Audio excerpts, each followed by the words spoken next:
Assalamualaikum warahmatullahi wabarakatuh.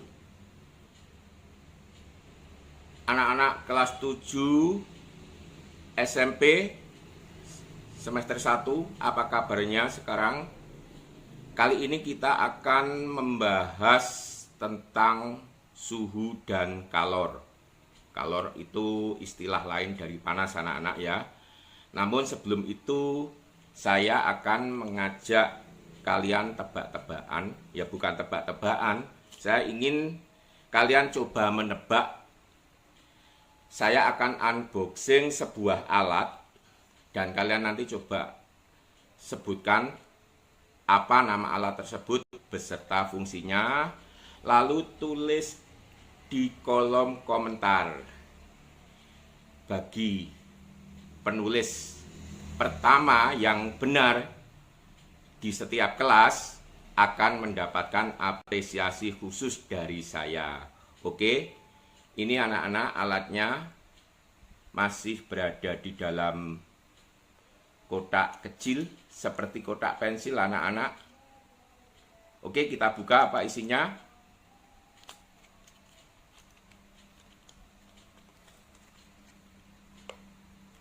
Seperti ini, masih ada wadahnya lagi berupa plastik dengan tutup juga plastik berwarna biru. Kita buka. Ini alatnya yang berada di dalam. Nah, bisa dilihat.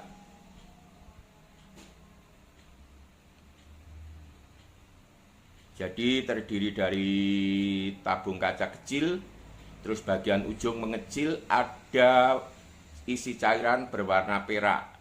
Lalu di bagian badannya itu ada skala yang dimulai dari angka 20 sampai sekitar 43. Bagi yang belum jelas bisa dilihat lagi ya. Maaf, mungkin kurang jelas, tapi ya kurang lebih seperti ini alatnya.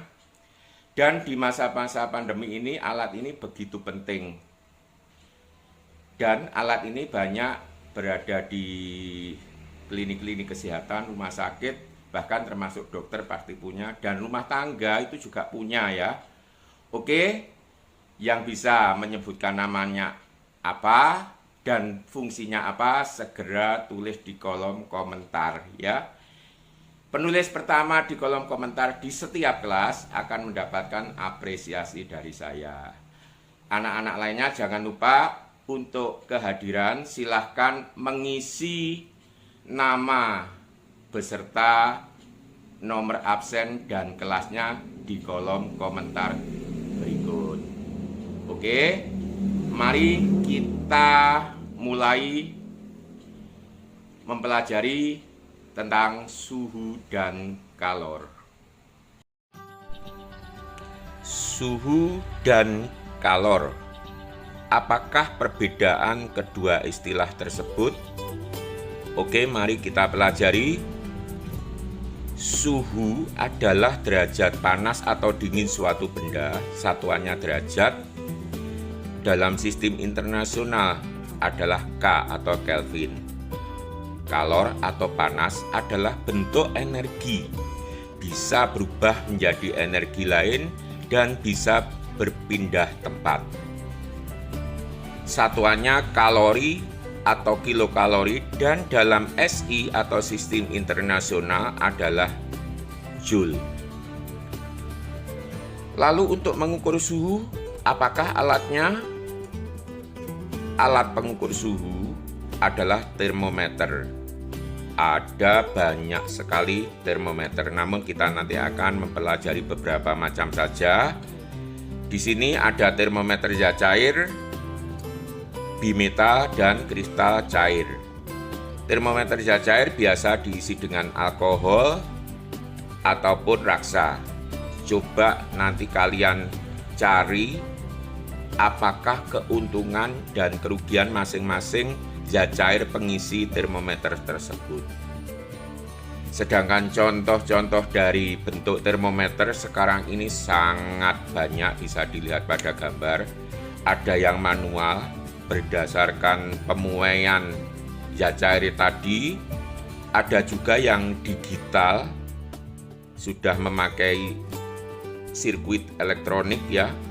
Terus ada yang memakai logam bimetal juga ya. Seperti itu.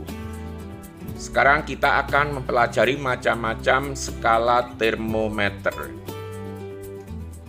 Ada 4 macam skala termometer yang penting, diantaranya tadi sudah saya singgung ya, Celsius, Fahrenheit, Reaumur, dan Kelvin. Nama-nama skala tersebut merujuk kepada penemu masing-masing. Untuk Celsius, titik batas bawahnya itu 0 derajat Celcius, sedang titik batas atasnya 100 derajat Celcius. Titik batas bawah itu merujuk pada suhu atau titik lebur es. Sedangkan titik atasnya adalah titik didih air. Jadi air yang sedang mendidih pada tekanan 1 atmosfer. Untuk Reaumur hampir sama, titik bawahnya 0, namun titik batas atasnya 80. Inilah yang nantinya akan membedakan nilai konversi keduanya. Oke. Masih ada 2 skala lagi selain Celsius dan Reaumur.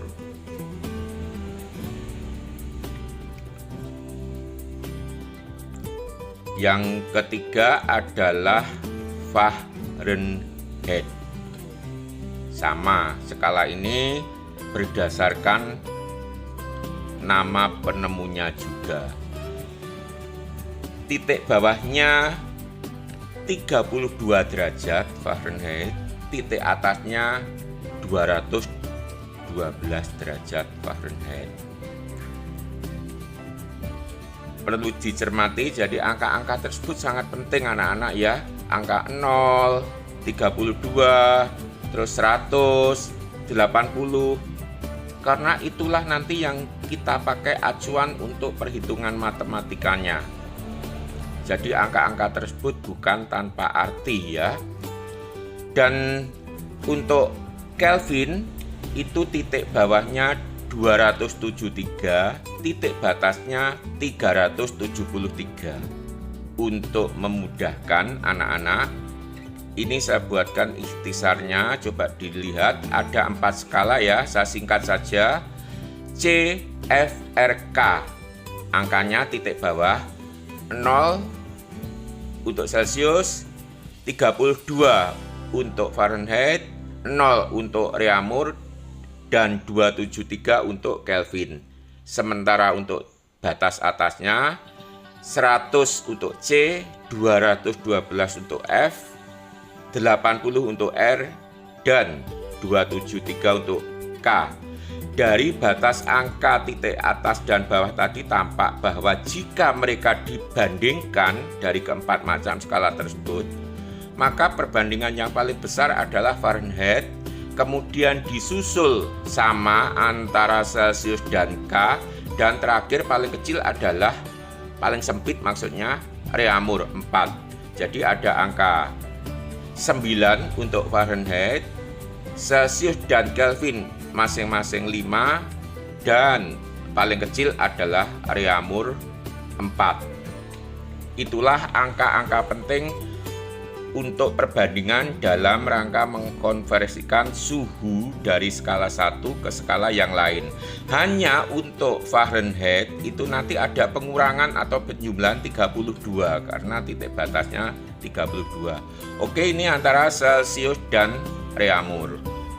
Perlu diingat, kalau perbandingannya besar nanti juga suhunya lebih besar ya. Jadi dari Celsius kalau menjadi Reaumur harusnya lebih kecil, dan sebaliknya dari Reaumur ke Celsius hasilnya menjadi lebih besar. Nanti kita lihat dalam contoh soal. Untuk Fahrenheit, selain perbandingan 9 karena dia paling lebar ya, ada angka titik bawah 32 yang nanti menjadi pengurang atau penambah di dalam rumus. Nah, ini bisa dilihat ya. Dari Fahrenheit ke Celsius, rumus yang atas 5/9, jadi nanti hasilnya pasti lebih kecil dari Fahrenheit ke Celsius. Seperti itu. Dari Celsius ke Fahrenheit hasilnya harus lebih besar. Makanya angka 9 di atas, masih ditambah angka 32 batas bawah tadi. Kalau kalian kesulitan menulis, bisa di screenshot dulu, dicatat rumus tersebut. Oke. Dan persamaan yang terakhir ini hubungan antara Celsius dengan Kelvin. Karena perbandingannya sama, 100 skala jadi 5, jadi sama persis. Jadi yang berbeda hanya titik bawahnya, anak-anak. Jadi kita nanti hanya tinggal menjumlah atau mengurangi. Kalau dijadikan Kelvin tentu saja harus lebih besar dengan cara menambah 273. Sebaliknya dari Kelvin, kalau dikonversikan ke Celsius pastinya harus lebih kecil. Dan juga dengan cara hanya mengurangi dengan titik bawah 273. Oke, ini ada satu contoh soal sebagai gambaran yang bahwa konversi itu tidak sulit. Contohnya seorang anak suhunya 40 derajat ya karena sakit. Celsius berapa derajat jika dinyatakan dalam skala Reaumur? Karena itu berasal dari Celsius yang perbandingannya tadi lebih besar, ke Reaumur harusnya nanti lebih kecil hasilnya. Kita lihat Reaumur 4/5 kali suhu Celsius tadi 40, jadi hasilnya 4 kali 8 32, jadi lebih kecil, sudah betul. Jadi itu untuk ngecek hasilmu apakah benar atau salah ya. Oke, untuk menambah pemahaman ini ada beberapa tugas yang harus kalian kerjakan. Yang pertama, konversi dari beberapa macam skala. Yang pertama 50 Celsius jadikan Fahrenheit, B 86 Fahrenheit jadikan Celsius, C 25 Celsius jadikan Kelvin, dan seterusnya. Yang perlu kalian catat, kalau mau jadikan Kelvin dari F atau R, jadikanlah ke Celsius dulu untuk mempermudah ya. Kemudian yang kedua, berdasarkan prinsip apakah kerja dari termometer. Nomor 3, jelaskan perbedaan antara suhu dan kalor. 4, atau yang terakhir ya, sebutkan nama-nama termometer yang digunakan untuk keperluan berikut ini. A, untuk mengukur suhu tubuh. B, untuk mengukur suhu ruangan. Oke. Jika ada yang kurang jelas, kalian bisa tanya, bisa langsung japri saya, bisa juga ditanyakan di kolom komentar. Gimana setelah menonton video tadi? Sudah paham tentang suhu dan kalor? Supaya lebih paham lagi, jangan lupa kerjakan tugas-tugasnya dengan baik. Bagi yang belum atau kurang jelas, bisa bertanya pada temannya yang sudah atau lebih jelas. Atau kalau malu, bisa langsung bertanya kepada saya. Bisa japri WA atau lewat email. Nanti pada saat pertemuan atau tatap muka, kita akan bahas ini, termasuk hal-hal mana yang kurang jelas akan kita pelajari atau kita bahas bersama. Untuk kali ini saya kira sudah cukup. Semoga kalian semua sukses. Akhirul kata, Wassalamualaikum warahmatullahi wabarakatuh.